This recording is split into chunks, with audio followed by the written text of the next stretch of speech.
Welcome to You, Me, Empathy. Thank you for listening. We would like to remind you that this podcast is for informational and entertainment purposes only, and is not a substitute for medical advice, diagnosis, or treatment.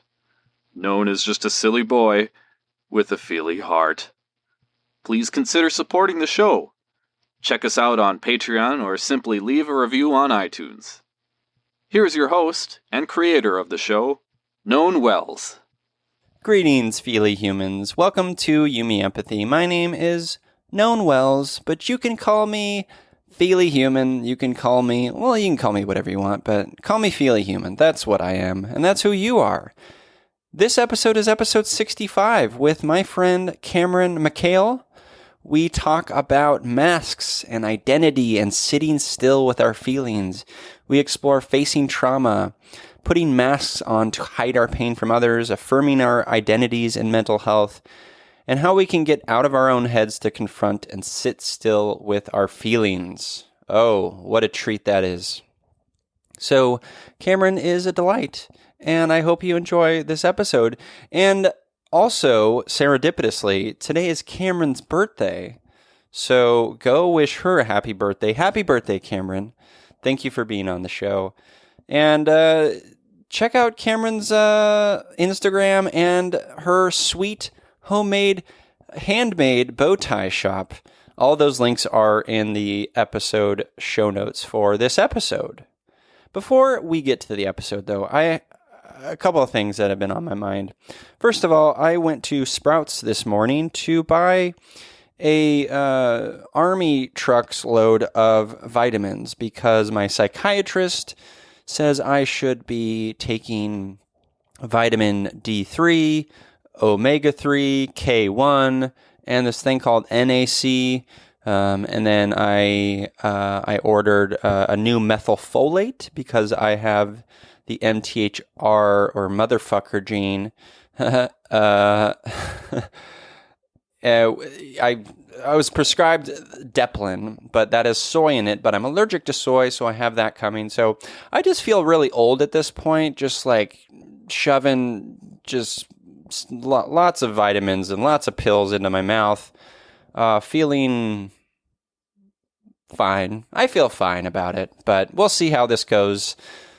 In combination with my antidepressant, the methylfolate, and the vitamins, my psychiatrist wants to see if that will help, because my depression is taking a turn for the worse this week, and you know, I've even felt like not running, which is a clear sign that I am struggling.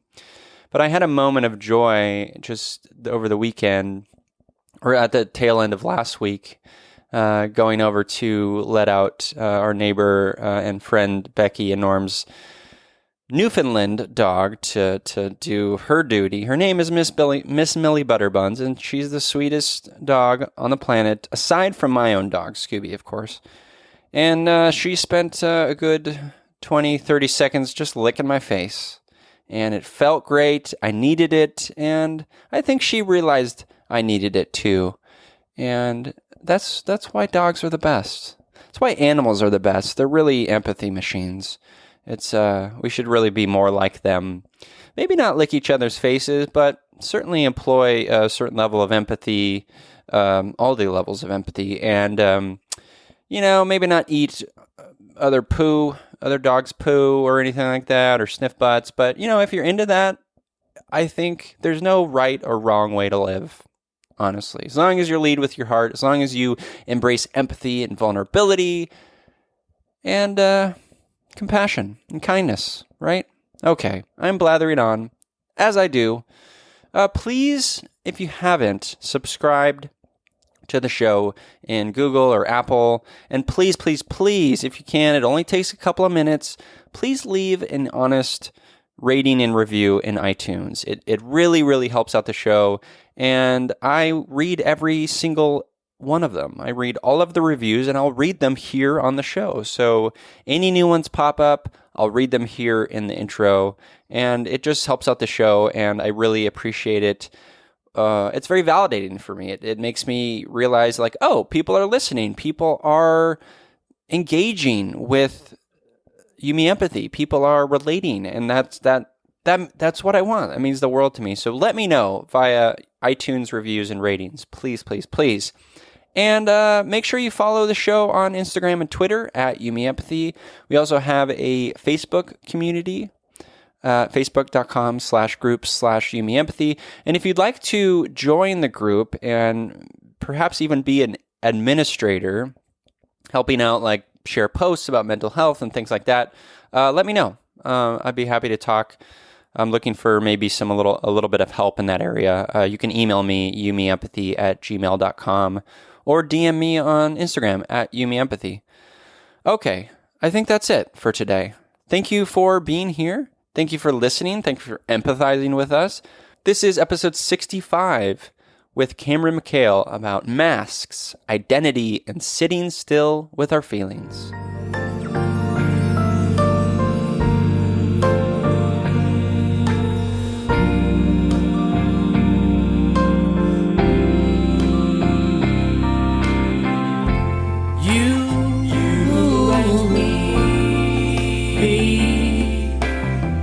Empathy.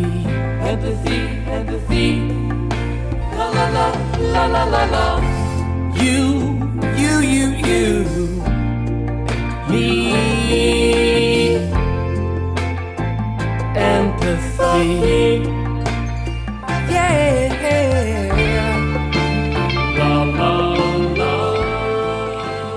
Welcome to You, Me, Empathy, a podcast about exploring the struggles we face in our day-to-day lives as humans trying to get by on this wondrous and overwhelming pale blue dot. The intent of You, Me, Empathy is to talk openly, without judgment, about our neuroses, our mental illnesses, our shared anxieties and worries, to create a dialogue that is vulnerable and deeply human and empathetic, and to share that dialogue with others to inspire emotional and cognitive collaboration and insight, so we can, hand in hand, break down the stigma that make us feel shame and guilt for struggling, for feeling our feelings, and for being human. You, Me, Empathy is a safe, friendly space designed to inspire the beauty in each of us. Today, I am excited to embark on a really feely journey with dancer, purple-hued writer and crafter, and aspiring witch, Cameron Mackail. Hello, Cameron. Hello. Thank you so much. That was a lovely string of traits. I feel like I screwed up on the landing with your last name there. It's totally okay. It's Mackail, but Mackail. It's spelled weird. No, it's spelled perfectly and as it should be. Thank you. I know you know the struggle with the known non-life. So the known stuff and the Wells stuff, because my last name is one L, not two L's, and even when I tell people WELS, one L, they still can't hear that, and they still write two L's. So we're already empathizing with each other. That's great. Well, thanks for being on You, Me, Empathy. We've sort of known each other via Instagram for a number of months, and I'm just happy to have you here. Yeah, thank you so much for having me, and for being so patient with me, because I know I reached out to you, like you said, a few months ago to be like, hey, oh my gosh, I have all these questions and these thoughts, but I've been skittish about getting around to actually talking about that. So well, I think that's the most human thing ever, and it's something that we can all very much relate to. I think there's no timeline or correct timeline for feelings. It's just as it happens. Sometimes it makes sense, sometimes it doesn't, and we just have to go with it. Yeah, hear to that. Yeah. Well, let's start the show with an emotional check-in. How are you feeling? Right this second, nervous, but overall, really, really good. I've been doing my best to kind of reach out to the people that I need to, and in a way, experience joy before the show, to be able to carry joy into the show. And I had a really great night last night, and I had a really great morning today. So overall, I'm feeling really good. I sang for the first time accidentally in front of someone and How got did that heard. happen? Well, so I've been doing this thing lately, which is I have started to look at singing too as one of my creative outlets. And did I say that? I don't know if I shared that with you already. Well, anyways, I don't know, but I've myself. been enjoying your Instagram sort of come to, like, talking to us on Instagram stories. Those are fun. Yes.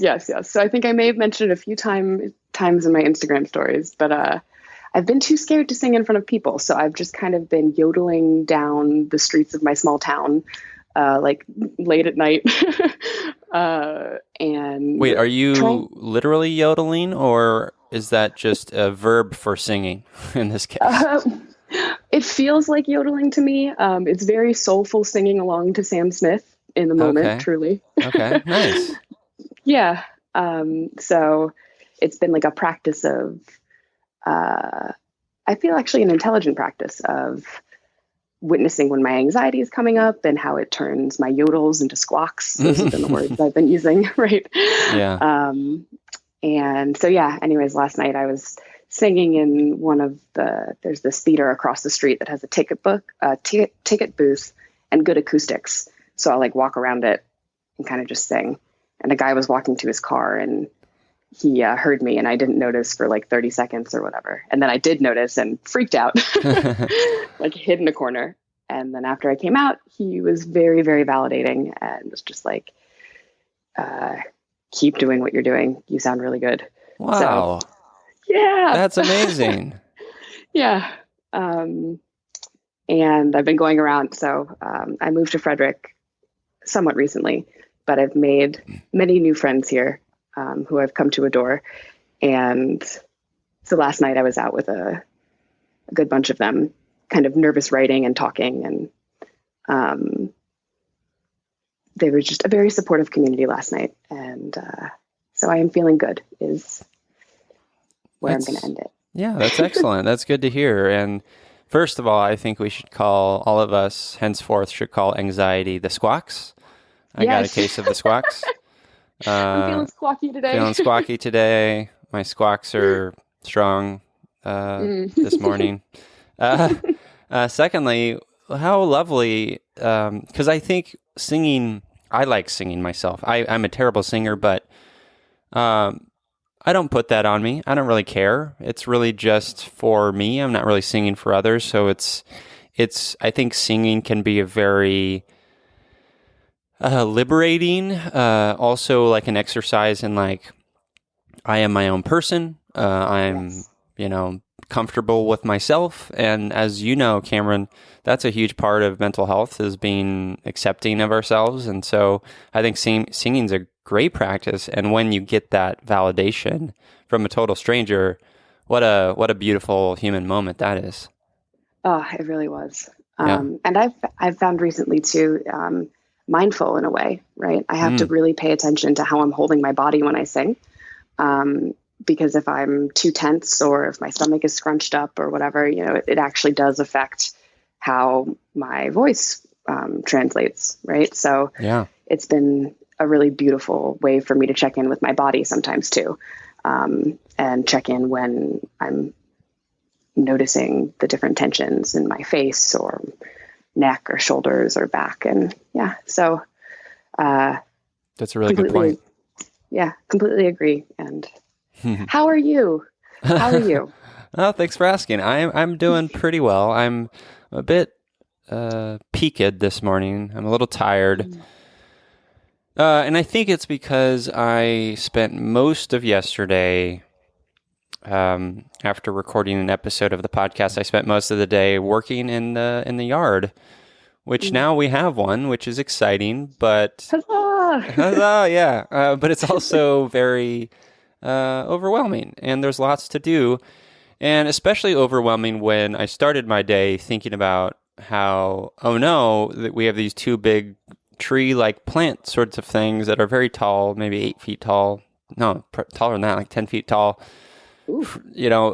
Are actually identified as Angel's Trumpet, which is a very poisonous plant. And so I think I had saw a some. moment of sheer anxiety thinking about, oh no, I've been handling this plant. I've been Googling. I even called poison control to make sure that I wasn't going to die. Turns out, It's all, didn't die. yeah. And Uh, it's always better to check, right? yeah. You might as well. Peace of mind for sure. Exactly. But the polite poison control lady, she said that I have nothing to worry about, but we should get rid of it because we have a dog. So yesterday I spent a couple hours digging out those trees, and another 2-3 hours just working on the yard, which is fun. I love to toil. It's very mindful for me. I love like digging in the dirt. I love just being sweaty and dirty and just I love like feeling physically exhausted. It's like it's one of the reasons why I love to like run. I just love the impact that has on the body, and so toiling in the yard does that for me. And so today I'm feeling a bit tired. Tired from toiling. Tired from toiling. Yeah, that's good alliteration. Indeed. And I'm happy my wife is back. She was traveling for a few days, and I picked her up this morning from the airport. So she's back, which is great.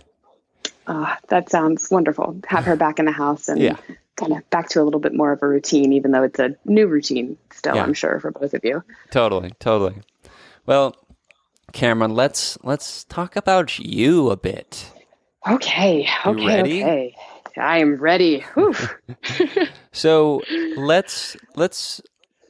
we can talk about whatever we want to talk about, but the question I always answer or ask my guests, and you know this, is seminal moments from adolescence, seminal moments just in your mental health journey. Speak to who you are today. A couple seminal moments that you look back on as being important parts of your own mental health sort of discovery. Can you talk about a few? I definitely can. So I am going to start kind of in my late teens is where I'm going to start with this. Transparently, before that, I've been dealing with treatment-resistant depression since like 13. So there was all kinds of stuff there that doesn't feel pertinent to now, in all honesty, and is kind of encapsulated with where I'm going to start with at 19. Okay. But so first seminal moment, I would say I think I have like 4 or 5. But first one was actually going to rehab my sophomore year in college for a summer. I got shipped down to Ocklawaha, which I so endearingly named in Florida, Ocla what the fuck, because it was like out in the middle of nowhere, and this healing ranch on a swamp that was ended up being one of the most beautiful and amazing 3 months of my life for so many different reasons. But I'm trying to, sorry to interrupt, but I'm struck with the image of a ranch swamp or swamp ranch. Oh my gosh. I have so many fun stories from there. My 2 moments that are really ranchy and swampy were the chaperones. I don't really know what to call them. The people who worked there. That's a good word. Therapists. Chaperones, right? Yeah, Attic works. chaperone. I don't know. Yeah, that works. It was like this kind of cabin summer camp, literally. Like if you imagine going to a log cabin in almost the Northeast, right? Where kids go away for the summer, but in a swamp with lots of raccoons, families that became friends with everyone, and also alligators and bears at the same time. Oh. So, oh yeah. There was one week where, and only golf carts, no cars. So people moved around on dingy golf carts. And I remember one of the days they chased an alligator off of the like cafeteria yard with a golf cart. Just like Nice. chased it away. Yeah. And there was another day where they did the same thing with a bear, right? So it became the news of the week. Yeah. Right? No cable, no internet, no grains, no, Yeah. Wow. cigarettes, talking, healing, and alligators. I love it. But yeah, I basically when I was there, Why did were you there? very- Can you say that? yes. I had a suicide attempt Okay. right before that, and it was also based in. I was in a sorority and drank a lot, truly, like 4 nights a week. And so after I had the suicide attempt, everyone in my family obviously freaked out and sent me to this social worker specialist, right? Mm-hmm. And this was before I even knew of trauma also. But she recommended this place because of the combination of alcohol with the sorority, as well as what she sensed, I think, was needing to heal from trauma and not necessarily depression or anxiety. Mm-hmm. Because the place that I got sent, it's called the Healing Place, a refuge, the Healing Place, specializes in trauma treatment as well. Gotcha. So they have a very holistic approach to treating addiction because they found the comorbidity is very high, Mm-hmm. and they wanted to treat the source, not, treat it at its emotional base through trauma healing, as opposed to some of the other more Western conventional chemically based treatment therapies. So Did you feel like you were addicted to alcohol? at the time, no. But in retrospect, I think, yes, maybe. Mm-hmm. I don't know if addiction is the right word. I do know genetically I'm predisposed for addiction, and I feel as though my body is made that way, if that makes sense. Yeah. But at the time, I was very obstinate and willful about admitting to it being that much of a problem. Got it. And I was constantly comparing myself to the other girls in the sorority who were drinking more than me. I mean, of course, there were who were less, but I was kind of middle range in terms of my drinking habits in comparison to the rest of my cohort at the time, or it felt as though to me. Mm-hmm. But yeah. The incident that led you to the healing place was the suicide attempt.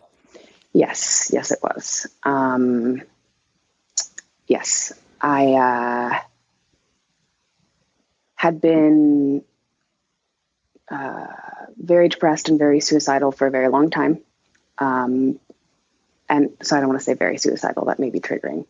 What I mean to say is suicidal ideation. I had the feeling of like, I am a paper person. I do not want to exist as I am now. Yeah. But very helpless to how else to be. And was very good at masking that. And presenting. How did you like mask I was, it? Literally in my face. I mean, I used to have like the whole resting bitch face, right? Very numb, very cold seeming, because it was just all locked in me as opposed to allowed to come out. And so, yeah, I mean, it was very much, well, actually, what spurred the actual attempt was I had gotten right before it, I had gotten my tonsils removed. And it was a bad surgery. And so they gave me the pain medicine, that like syrup, pain syrup. I don't really know what to call it, but strong stuff like Oxy. Yeah. Sure. Sure. And I only used it for 2 days because after the second day, I was like, wow, I feel normal. And that's really terrifying. and I can't have this. And then I really tailspun out after that. So I've never had any kind of pain medication since then, truly. So you recognize that it felt normal. You felt it felt good and you wanted more of it? Is that the idea? Yeah.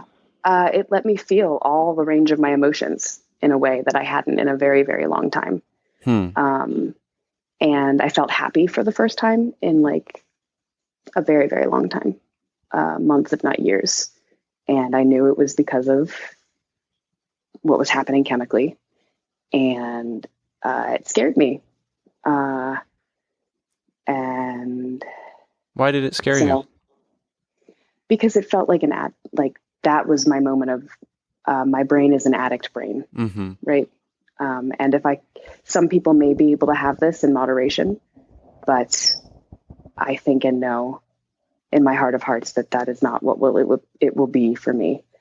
And so I need to put it down now, because if I don't, I think it could be very bad. Got it. So preemptive for sure. But then also I crashed chemically, right? And everything. So. Can you describe a little bit about what you were feeling when you attempted your suicide? Yes, I can. In need of help, in dire need of help, in dire need of a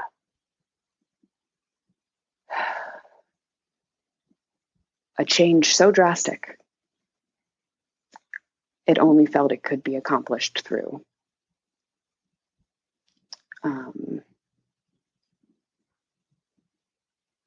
the attempt. Right? Yeah. And I know that I did not want to die, if that's the right word, but I did not want to exist. Yeah, I think that's a pretty poetic and common way to put it, and one that I relate to for sure when I went through that myself. And I think, I was having a conversation with. Last month I was traveling to Chicago, and I was having a conversation with this older woman on the phone on the plane, and we got on the conversation of mental health as I'm wont to do, and I think she brought it up. One of her sort of family members had died by suicide, and she had mentioned that her perspective was that was a selfish act. And of course, you hear these things. You hear this thing from people in your life, and I told her very politely that I disagreed with all my heart. Because if you speak to people who have survived, if you speak to people who have had ideation, it is a place of sheer hopelessness, of not knowing what to do, knowing that there's something to be needed, but not knowing what that thing is. And that is a very terrifying place to be. And the act itself is not one of selfishness. It's I find to be a perfectly reasonable and sometimes even courageous act, if I can even say that, but I'm going to say it. So it has been said. It has been said, and so I bring that up, I guess, because I want to just say, I'm sorry you had to go through that. That's really difficult, and B, I'm wondering if you had in your life, from family members, from people in your life after this happened, who had that perspective, or who maybe didn't understand the way you needed them to understand? Hmm. Yeah, I do think that it was a turning point for sure, Mm-hmm. in my life, in even for myself, recognizing the extent of my own pain. But I think for my family, there wasn't so much a feeling of selfishness, that they were just, I think, blindsided in a Yeah. way, and very, very stressed because of that. They did not understand why or how or expect it in any way or form, because I was and am to this day, I think, a very internalizing person as opposed to externalizing. Mm-hmm. So it, and I have a whole lifetime of learning how to mask in a way, so that others don't have to worry about what's happening inside my, I call it my emotion ocean. Mm-hmm. But all the swells and, so I think that they were blindsided. I think that they were very, very concerned, and I think that they were scared. Yeah. So they did what they could, with what they know, and I tried my best to communicate my way through it as well with everyone. But I think it became the start of an understanding that I need to find my soul, because it's so. One of the things I used to say was, it feels like there's a gigantic hole with a bunch of rot inside, just surrounding my soul parts. And it was so heavy and so dark and so twisted and so hard to look at or feel that I would just ignore it and let it continue to grow. And what rehab did was help me to start untangling all of those rotted parts of me, to find my truth. Did you feel, before you went, and maybe on your way to the rehab center, what did you feel? Did you feel any sense of comfort, of lightness? I wrote about it. Mm-hmm. I was angry. I was angry. I don't know if I have the pages now. I wish I did. But I really wanted to go alone. Like, I wanted to fly down alone, which of course, like, rationally, all of this chaos and crisis had just happened. My family members were not going to let me fly down alone to rehab. There's just, but I was so angry at them for not letting me. And so I remember feeling almost like a toddler level willfulness, like sitting next to my mom in the airplane, like crossing my arms, right? Not for not wanting to go, because I did truly want to go. And I was terrified and also relieved in a way to know that it would be a safe space to kind of let out whatever I needed to. Right. But yeah, I remember mostly, I think the feelings were a resigned willfulness to figure out what the fuck is happening and why everything sucks so much for me. And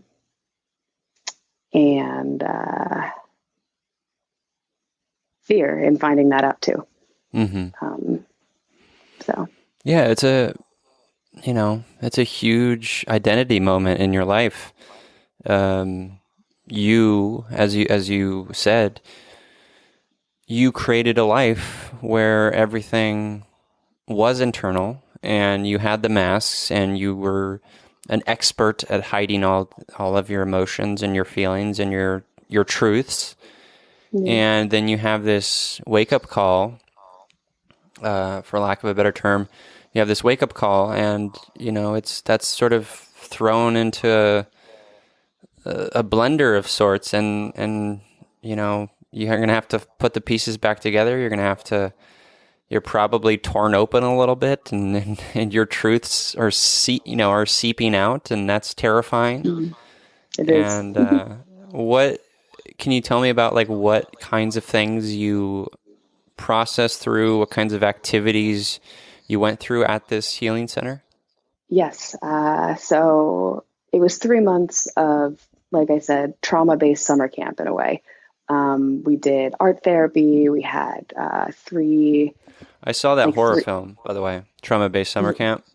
Oh, was it good? Trauma-Based Summer Camp 4 is actually the best, but, Yeah. Yeah. sorry. I wonder if they had a crocodile and bear combo in it. Oh, like for with sure they Sharknado. did. Yeah, Right? Baradile. Yes. Oh, perfect. Thank you for that. Yeah. That was beautiful.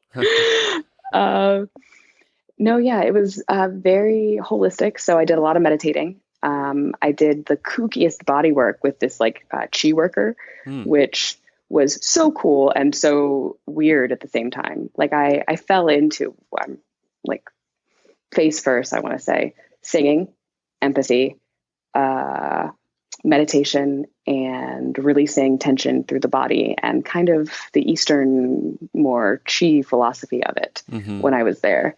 But still very young and grew up in a very, very secular Western kind of DC suburb lawyer and accountant type family. So all that juju stuff is like, in my brain, was not even allowed to be thought or felt, right? Because it was just nonsense. You were skeptical of it. Highly skeptical. Yes, that's a good, better way to put it. But I had some crazy spiritual experiences there.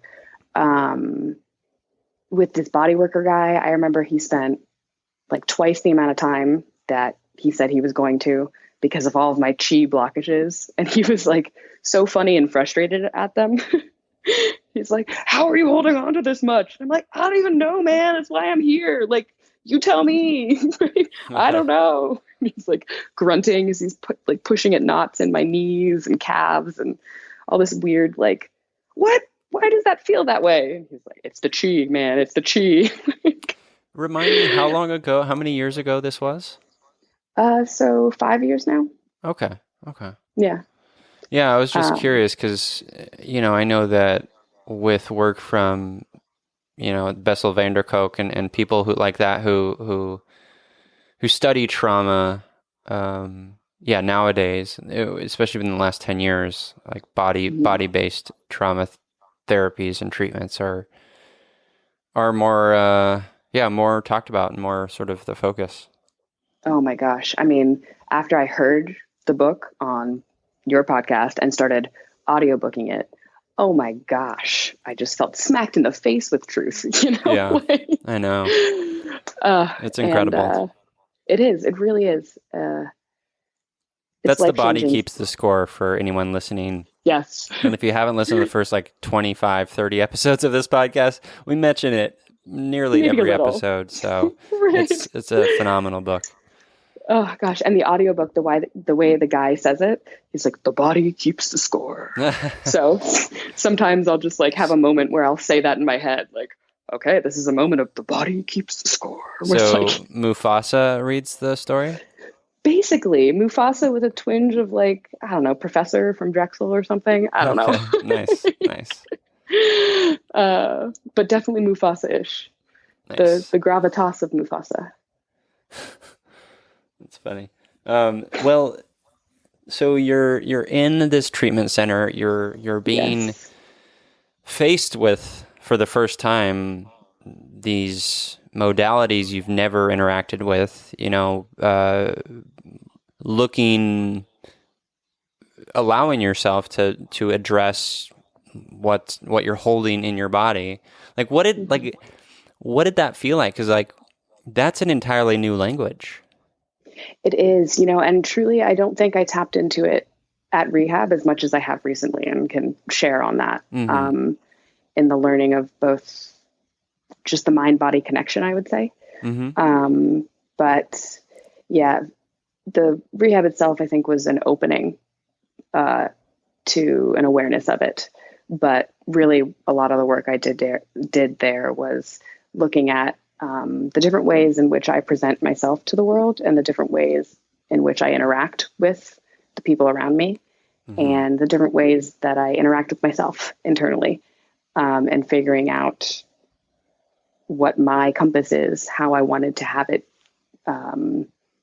point. And also kind of to get on the empathy point, an opening and an awareness of my truth as an empath as well. And the complexities that comes along with all of that feeling train. So, as you were maybe, after your experience at this healing center, what did you take away in terms of how you should present yourself? Was there specific directives, or was it, because the identity part is a huge one, and I struggle with this idea of presenting ourselves at all. Like, I don't know, it seems, maybe that's, it's just the way you phrased it, and I've heard it that way before, but like, I don't know, there's something about the presenting of ourselves that I struggle with. So maybe help me understand what that means for you. I see. Yes. So I think it also goes in line with empath in a way. So what I learned about myself at rehab, and continue to learn, I think, in each day that I interact with someone, is that I have learned how to feel about myself and my identity, and over define my identity based on external validation and interactions with others. So I learned of me through interacting with others first, if that makes sense. Like, it does. You were basing your identity off of what you were getting from others as opposed to from yourself inwardly. Yes, because I believe, and I still think I struggle with, my identity becomes silent to myself in a lot of ways. I feel as though it's fragmented in many different ways. And it's been hard for me to understand which parts of my identity are coming out for which reasons, and what feelings are going along with them, and what schemas are coming up that are being activated in each moment with each combination of interaction, stimulation, environment, emotive world, internally and externally. There's a lot to think about when it comes to our identities. Yeah. And I feel like maybe some of it is just too much. And what I mean by that is I struggle with this idea of, I want to, like, part of me like sees a great deal of value in stripping us down into our like singular human components and recognizing and relating to each other at a human level. And that in that, can come a lot of empathy and compassion. But I also think, like, maybe we put too much on ourselves when it comes to like our identities. And identity is important, and it's of course like there's a great deal of empowerment in there, but I don't know, sometimes I struggle with this. There's like too much of it. There's like, I'm not articulating this well, but there's almost too much influence of our identity. And I feel like, for me, I'll speak for me, maybe shutting myself off from some of those influences and keeping it pretty simple is better for me, to be honest. Yeah, I hear that. I think one of my main coping mechanisms is over-intellectualization, right? Just trying to find, because for so long, and so I have felt first, and then have had to figure out what thoughts go with the feelings, right?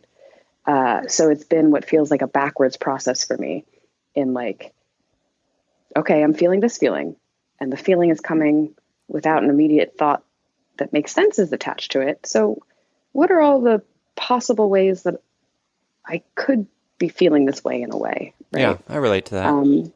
Yeah, but it also, I think, creates, like you were saying, too much energy, head energy in that. Too much, I think, leads to too much judgment and shame for me. I speak for me now. I don't know for you, but Oh, for yeah. sure. Yeah, I struggle with shame. Yeah, I put a lot of shame on myself for no reason.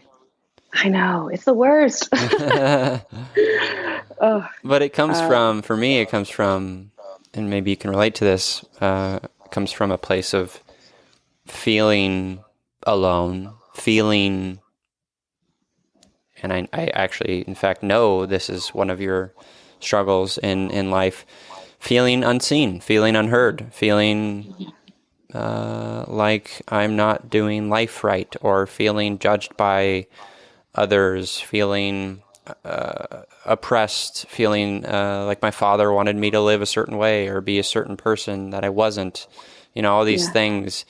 And I still carry a lot of that shame when I'm, and it's anxiety's wrapped up in there, or squawks are wrapped up in there. And it's all kind of a bundle of shame and anxiety. And yeah. So it is. Go ahead. Go ahead. Well, I was just going to try and trend towards brevity for a moment. That's why the singing has actually been so beautiful, because I do feel as though since moving to Frederick, this is the first time I've been on my own and had my own space that's really just mine, not a roommate or a partner or a parent or a sibling. And it's been this beautiful, beautiful unletting and self-witnessing of what my voice is and how I want to use it, and how to unsilence myself in a way. And I feel as though the singing is such a poetic way to also see that for myself, because it's allowed me to find my voice, even if it's at 3 a.m. on a fire escape at the local hair school, or in a church parking lot, where I know no one can hear me. It's still happening, right? And I'm continuing to find where I silence myself, because at this point, it's not others, it's me. It's what I call the prison inside my mind, and how I operate in conjunction with my loops. I call them cognitive loops, like in Westworld. I don't know if you've seen. Sure. Yeah, of course. Yeah. And how I let that bleed out into my world, and how to have the best loops I can, as opposed to not bad ones. Seeking those good loops. Yeah. Yeah, you got to eat your good loops in the morning. Exactly. A bunch of dad jokes from me today. I'm sorry. And I'm not even a dad. It's great. Well, you're a dog dad, right? I'm a dog dad. I have horses as well. I'm a horse dad. Yeah. That's such a beautiful and well put, action that you're creating, in your singing, and being this combating the unseen, the unheard that we have felt, that you had felt, maybe, the silencing that you're doing to yourself. And I think it is important you said a really important thing there. It is on you. It's not about others. Like I think sometimes in our struggle and our trauma, we cling to that. Sometimes we cling to the people that may have hurt us, the people that made our lives a bit more of a struggle. And I do this all the time. I still struggle with holding on to that.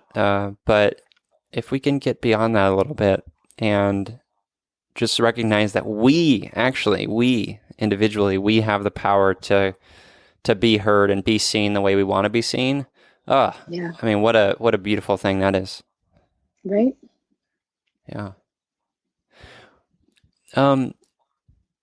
tell me about, so we don't have to get into specifics, but one of the things that you had mentioned before we started recording in our sort of lead up was this thing, these expectations of living, whether they're coming from family, whether they're coming from society. Talk about that in your mental health journey a little bit. So let me think. You're asking me how shoulds have operated in my... Shoulds. Yeah, shoulds are a good way to put it. What I mean by that is we're talking about this idea of maybe living a life that we felt unseen, unheard, no identity. For me, it was, my heart guard, keeping everything in, not allowing to sort of express myself in the ways that I needed to. And, that being a very damaging thing for me. And then, so we're talking about this thing called identity and what it means to be a human. And then there's also these things called expectations, which come from family, which come from society, which come from, and those are very influential, sometimes in a good way, sometimes in a bad way. And I think it just goes maybe to my point, maybe we don't have to, maybe we've already talked about it, but ultimately gets to a point where we have to make up our own minds about what is going to influence us. The expectations that come from our family or friends or society or cultures, those we need to look at critically and say yes to the ones we want to say yes to and say no to the ones we want to say no to. I hear you. I think lately I've been learning a lot of that is to do with the boundaries that I set with people. And how I do that. I have been, so from my experience, I learned, I think, differently than most, what boundaries should be there and what boundaries should not be there. In that, I didn't really learn what boundaries were. It has carried over into my adult relationships in a way that I think is maybe not the best for me. And so recently, and I've been calling moving to Frederick my just massive field notes of like a soul and identity reawakening, because I'm learning so much and I'm also talking to more people than I ever have in the longest time. Yeah. Which has been very beautiful and interesting. But back to my point, I'm learning how to set boundaries better with people and how to set boundaries with myself and how to be kind to myself when the boundaries that I set with others or myself end up becoming something that I no longer want to adhere to or no longer effective. And also trying to do my best to I've been calling it, what is it? Speak from my own transparency, hoping that others will be transparent with me, but knowing that ultimately maybe some won't be, and how to pick up when people are speaking and when they are sideways speaking and what that sideways speak actually means.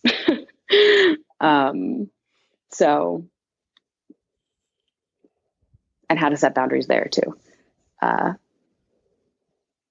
Does that answer your question? Yeah, no, totally. I think boundaries are a huge part of, establishing our identities and providing safe and healing paths to, give us the opportunity to say yes to our own will, Yeah. A lot of it, that's beautiful to hear that you've been able to do that, to move and to take that action. because it's hard. It's difficult. Oh, and it's totally a work in progress. I mean, yeah, it always is. Right. Yeah. Because the other thing I've learned about myself newly kind of is, again, with this idea and understanding that what I am dealing with truly is complex trauma and not something different than that. How much I become, I can't remember who thought of the thing, but it's a psychology term, the disorganized attachment. Oh, okay. Yeah. So I have felt as though I am very like on or off, right? I'm on and everyone feels so safe and I feel I'm so okay to share everything and the world is peachy, or I am like terrified of my plant, because there's like a bug on it or something. There are more serious examples, but the point being, it has been an interesting witnessing of myself also when I am feeling closed and scared versus open and willing and sometimes impulsive and a little too wild, I think. Well, I shouldn't say too wild. It has been a lot of fun. And I've had some very interesting experiences and new experiences since moving to Frederick, but it has also been like, very, very different ends of the spectrum, I guess I will say. Well, I mean, I'm glad to hear you're giving some kindness to yourself, because this is the part of the journey that is the most sort of flailing and vulnerable and maybe, risky and all these things. Like I remember when I first started really addressing and looking inward, addressing my emotions and looking inward. It's a mind fuck. It really is. It's really challenging, and I always, I mean, like you said, it's a work in progress. I'm never gonna nail it because there's no nailing it. It's just an ebbs and flows, And so I'm really happy to hear you're giving yourself some kindness, because this really is an act, like I think it's such a revolutionary act in mental health, because you are looking inward. You're asking the questions of yourself that need to be asked, and you're trying to seek the answers. And I think that's what we all need.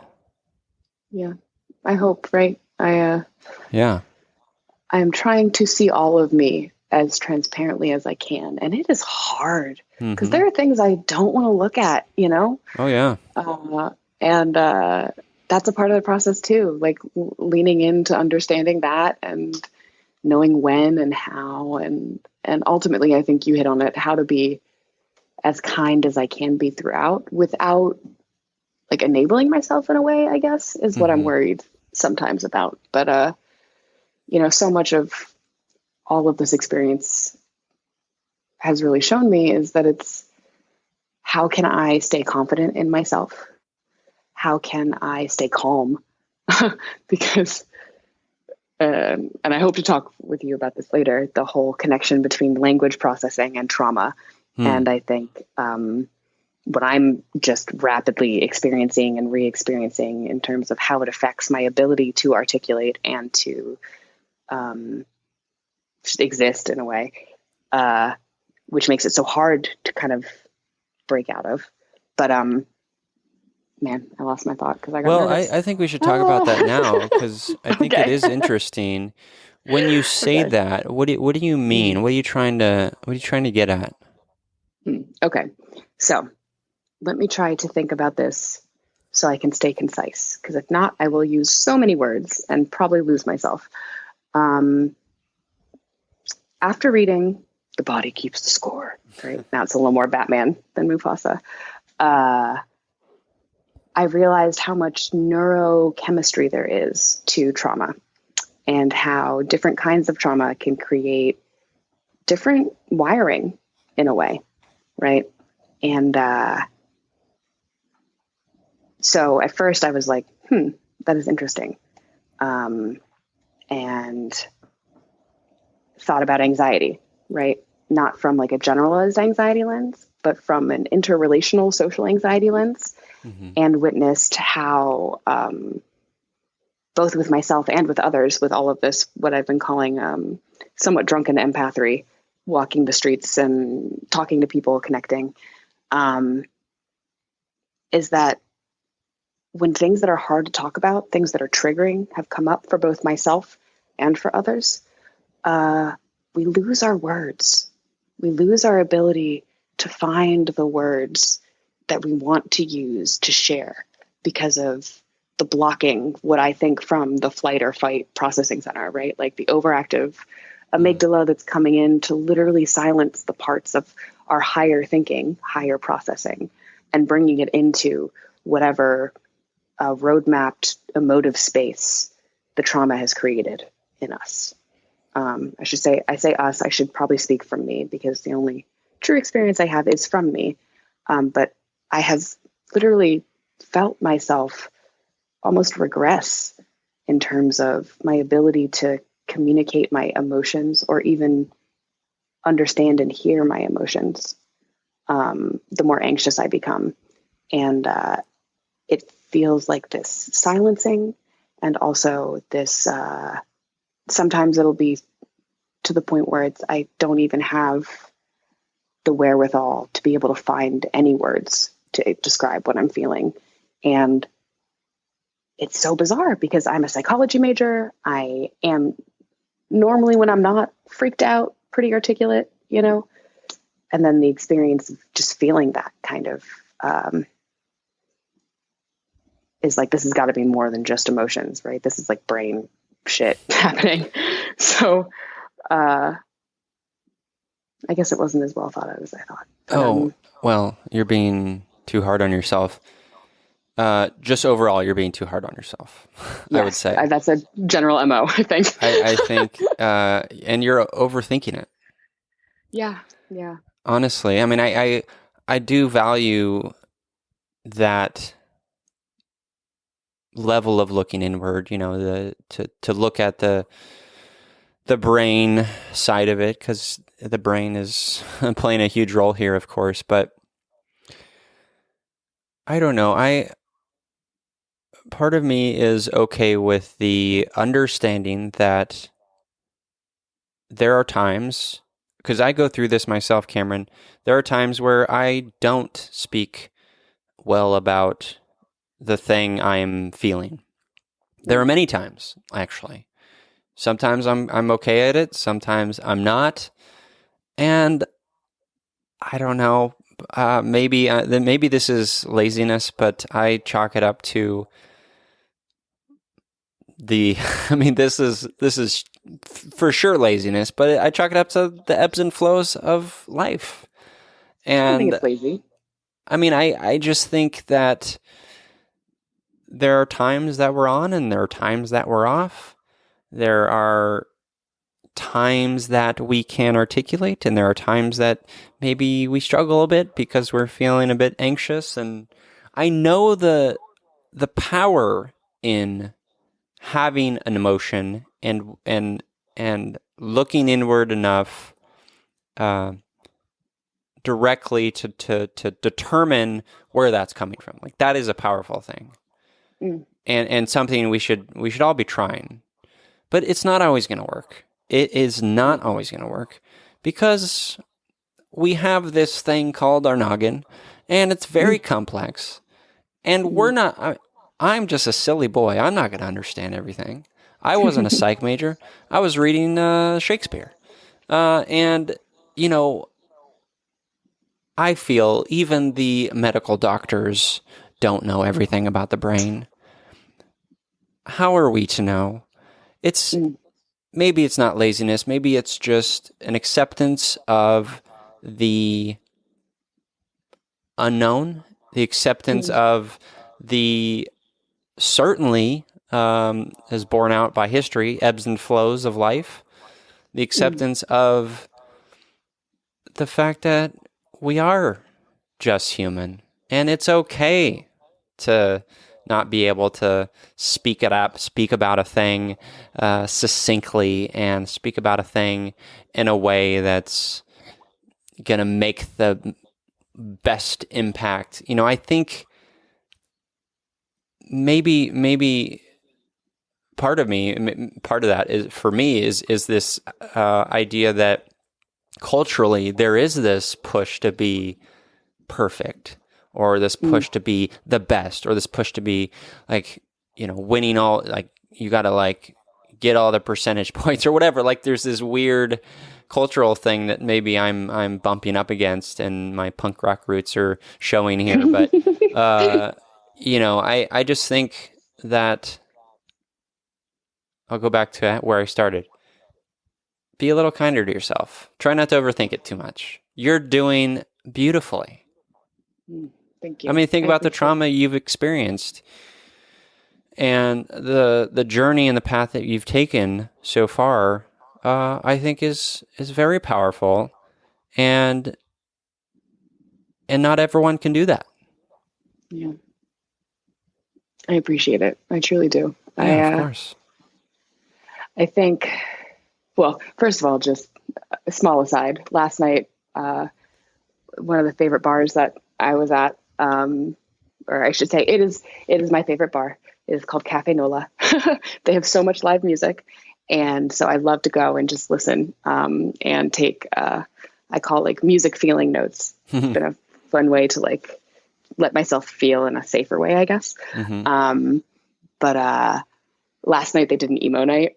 And oh my gosh, it hit me in melancholic middle school so hard. It was beautiful. What were they playing? You mentioned, good question. I wish I remembered. Honestly, I cannot remember the songs. I knew they were like mid 2000s, lots of Green Day. So like Dashboard Confessional? Yes. Yeah. Gosh, that was literally the next one in my mind. Yeah. Dashboard Confessional. How old are you? Yeah, I'm 25. Oh, okay. You're a young person. I am indeed. I'm a youngin-ish. It doesn't feel it to me. I feel like I'm hitting 25. I'm like, what? I'm in my mid-20s. What am I doing? I mean, so to go back to my thing about like you're overthinking it, you're doing great for 25. I mean, come on. I'm 37 and I'm stumbling around everywhere. There's a beauty in stumbling, I think. There's a truth in stumbling. That's life. Life is stumbling. Yeah. Life is stumbling, and stumbling as organically into each moment as we can, right? Right, because in that is an acceptance of the lack of control we have. Yes, very much so. When we try to control too much of our own environment, it leads to stress. It leads to pain. Yeah. Yeah. Yeah, I resonate with that.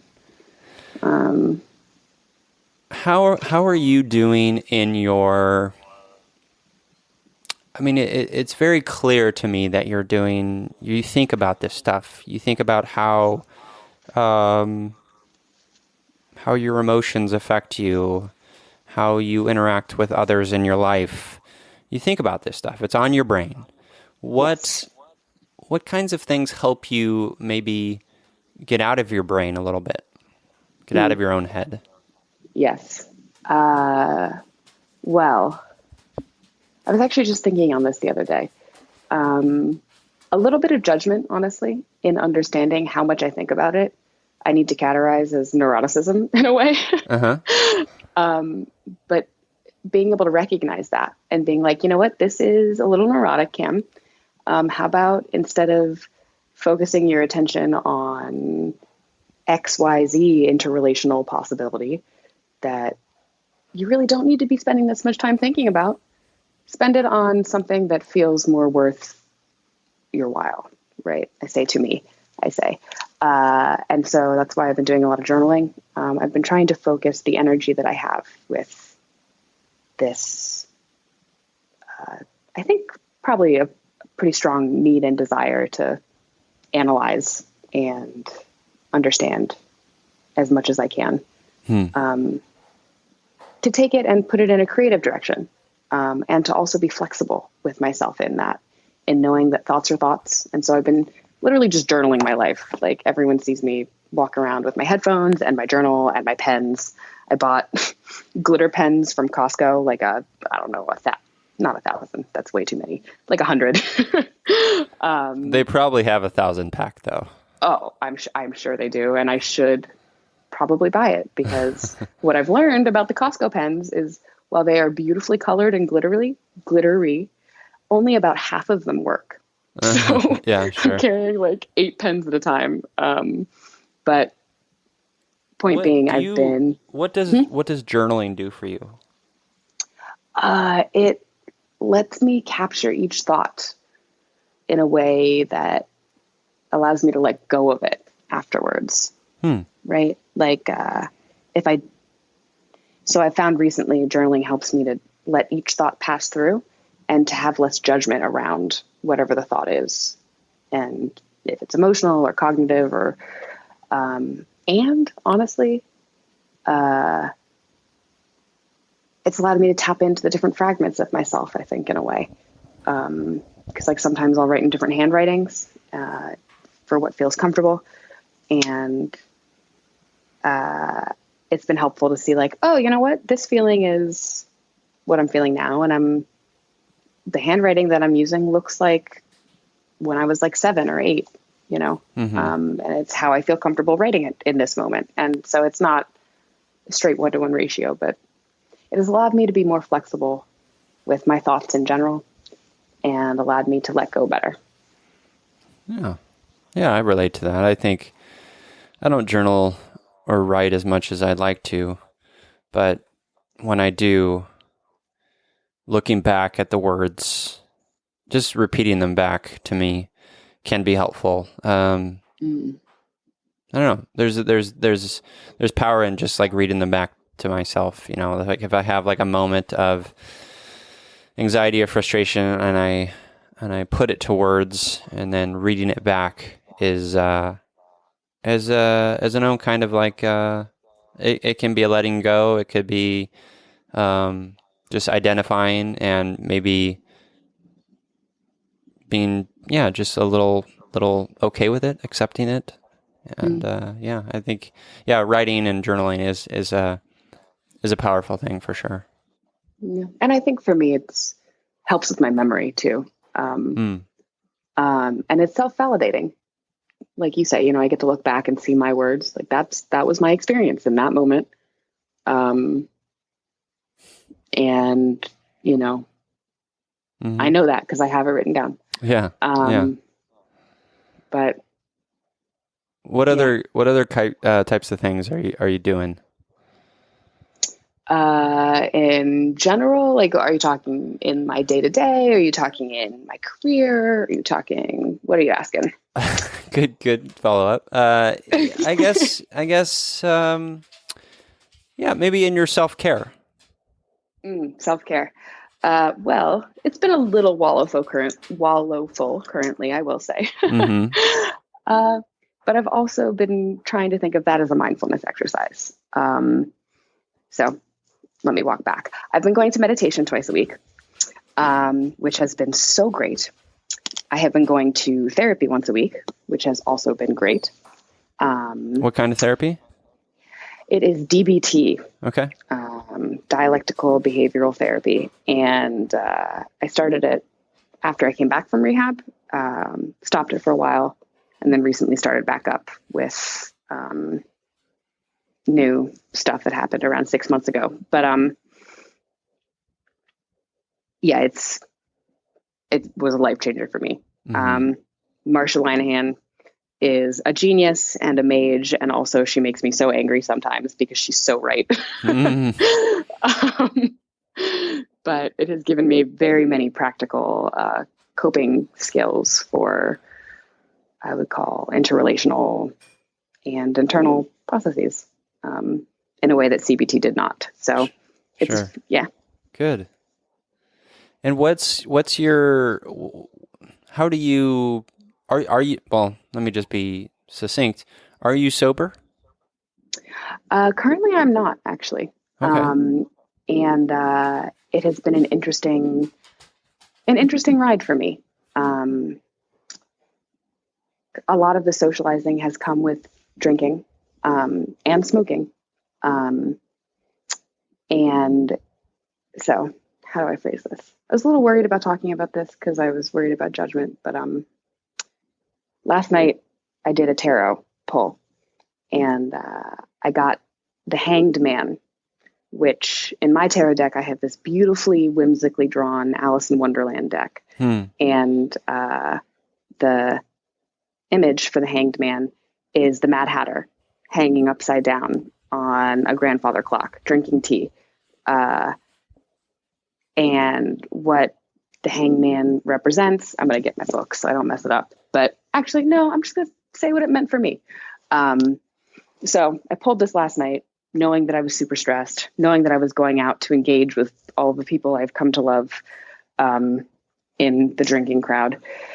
And it felt a very beautiful analogy to how I have been processing my life lately, which is that as much as I know conventionally that weed and alcohol should not be something that help me to process what I'm going through, it feels as though in a backwards way, it has helped me to unlet and let go and to find myself in a way that I have yet to ever experience.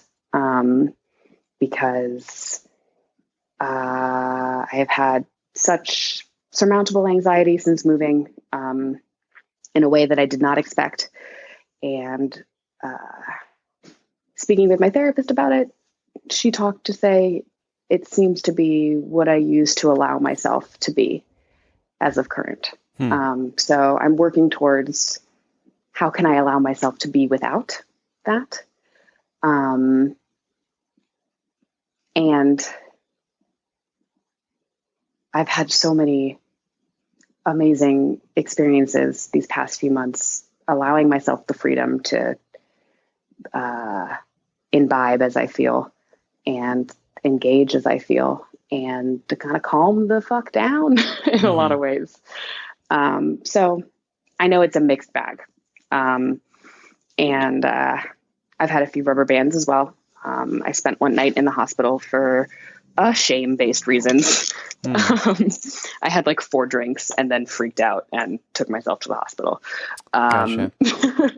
But you know, well, that's completely reasonable for, you know, your history, you know, for your past. And I mean, it sounds like you're creating maybe a different relationship with it. You know, you're feeling it out. You're being vulnerable and you're talking about it with your therapist. I think that's all very healthy. Yeah, I'm trying to be in, like I said, the most sideways and backwards maybe way it seems, but you know, it's about. Go ahead. I was just gonna say you had prefaced this all with, I wasn't gonna bring this up because I felt I was gonna be judged. Bring what up? Sobriety. Sobriety. Okay. Yes. Well, there's no judgment here. This is a judgment-free zone. And as you know very well, all listeners of You, Me, Empathy are not judgers. They are empathizers. They accept you, and this is your journey, your path, right? Yeah. So it's not theirs. It's not about them even. Yeah. Thank you.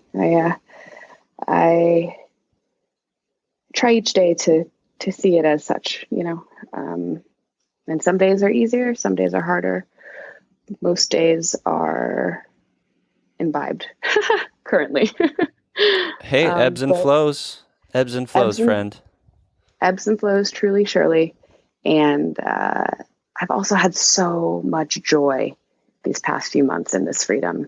And in this freedom in engaging with people and learning how much I do love people, as introverted as I present, and how much I have just loved to create positive energy with people, create joy and connection and understanding and validation and support when needed. And so that's so good to hear.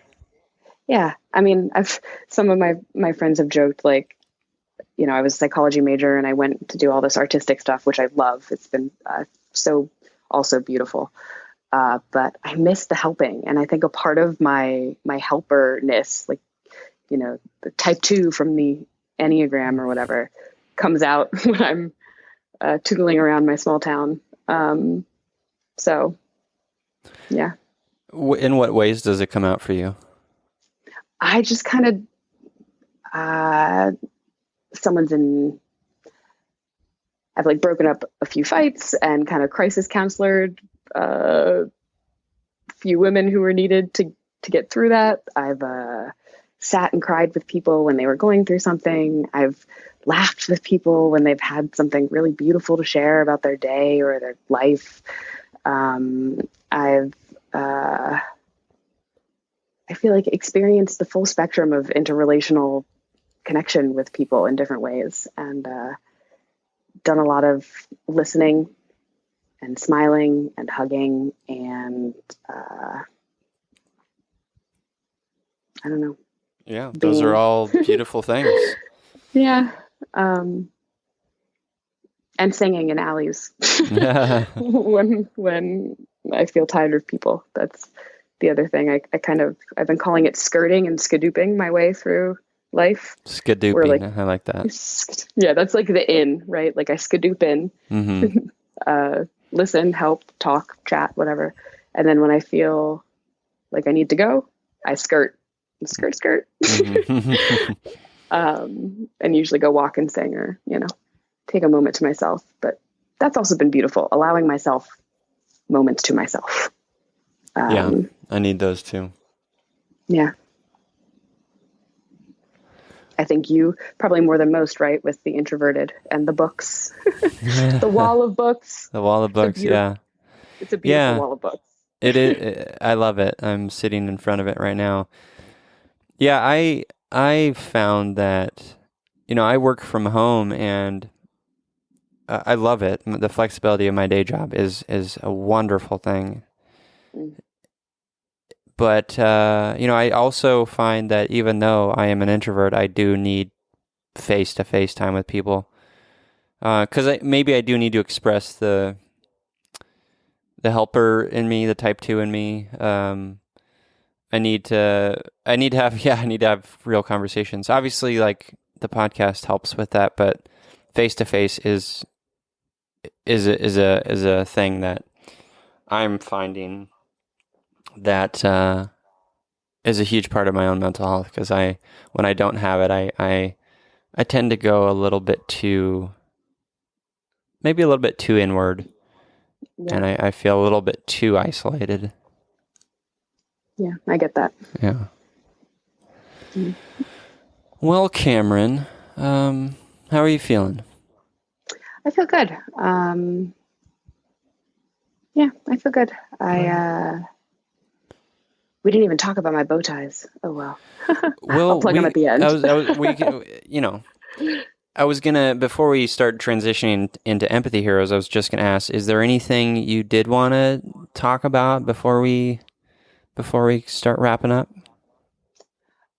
Yeah, I mean, the only other thing that I wanted to share was that I am a small business owner, which is why I have so much flexibility currently. Yes, it is beautiful. It's a double-edged sword of beauty.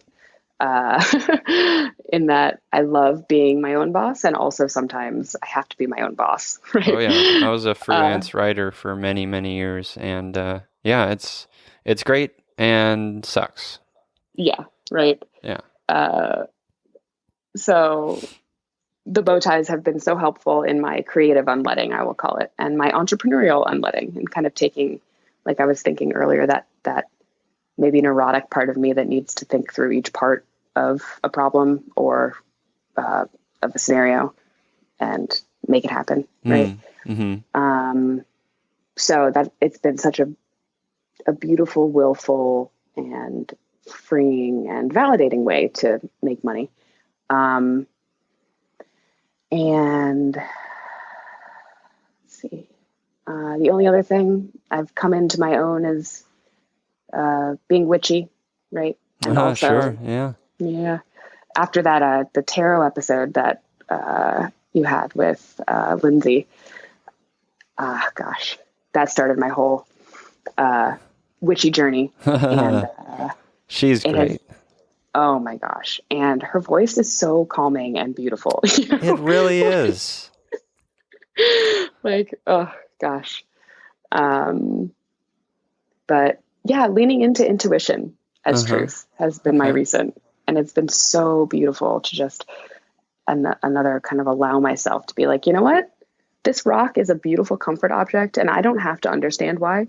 And I just know that it is. And the connections that I'm having feel from the Western rational perspective unreal or weird, but I don't have to categorize them that way. I can just witness them and see the beauty in each moment and know that no matter how sideways it may feel, it's helping me. And, so I'm a crystal baby. I took my crystals out last night at the bar with another girl because she's like, I love rocks. I was like, I do too. I carry them in my purse.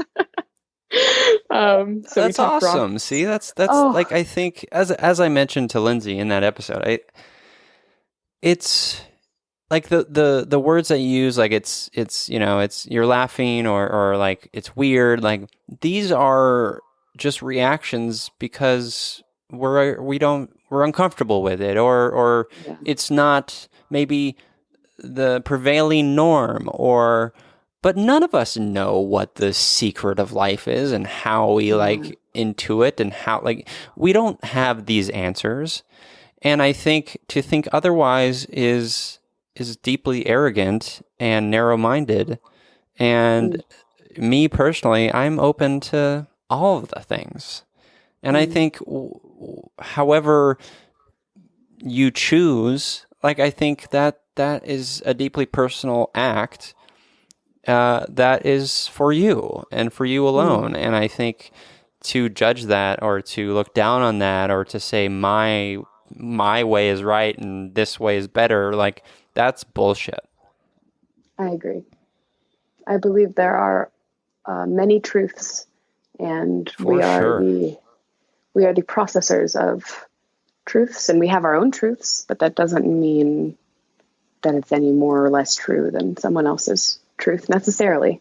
Right? Absolutely. Without taking away from our own. Yeah, absolutely. But that's good to hear. I'm glad to hear you're exploring your witchy side. Oh, I love it. It's been so fun. And it really has been magical in a way. It's been tapping into belief and tapping into flexibility, and I think that, and I hope that I want to like inspire other little or big witches, however old you are, witches, Wiccans, whatever, just believe, lean into what is the truth in the soul light and follow that, because as hard as it is to not, I know, there's so much beauty in like when I allow myself to just feel the truth in what I feel, whether that's with a crystal or a person or a tree or a cat or frequencies with sound, right? Yeah. I mean, that's all it's really about. It's about seeking truths. Yeah. And so whatever mechanism you use, you do that with is valid. Yeah. Yeah. Well, let's talk about empathy heroes, Cameron. Yes. How are you feeling about empathy heroes? Do you want me to go first, or do you want to go first? I want you to go first. Okay. So for the listeners, if you're listening to this for the first time, we always talk about empathy heroes on You Me Empathy. It's a fun way to wrap up the show talking about people in our lives who are empathetic. And sometimes it could be total strangers. Sometimes it could be historical figures or people in books or movies. Doesn't matter. Just someone who has a good empathetic heart. And for me, I mentioned her at the top of the episode. My empathy hero this week is Poison Control Hotline Lady. Yes. Kind poison control lady. Yes, who helped me come down a little bit from my anxiety and my high anxiety about thinking about the angel's trumpet being gonna kill me. And so she made me feel a little safe. She made me feel like, oh, okay, I'm going to be okay.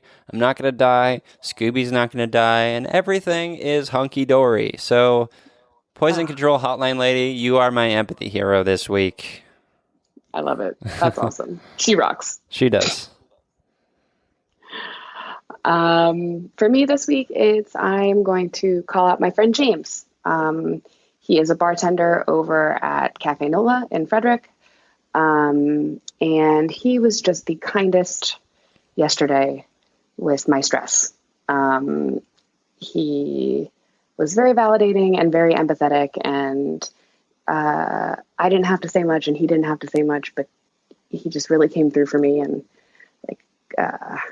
wrote a little "you can do it" note for me that I held on to at the beginning of the episode. I can do it. I can do it. You can. I did do it. Well, we are doing it. Yes. Right? It's happening. It's happening.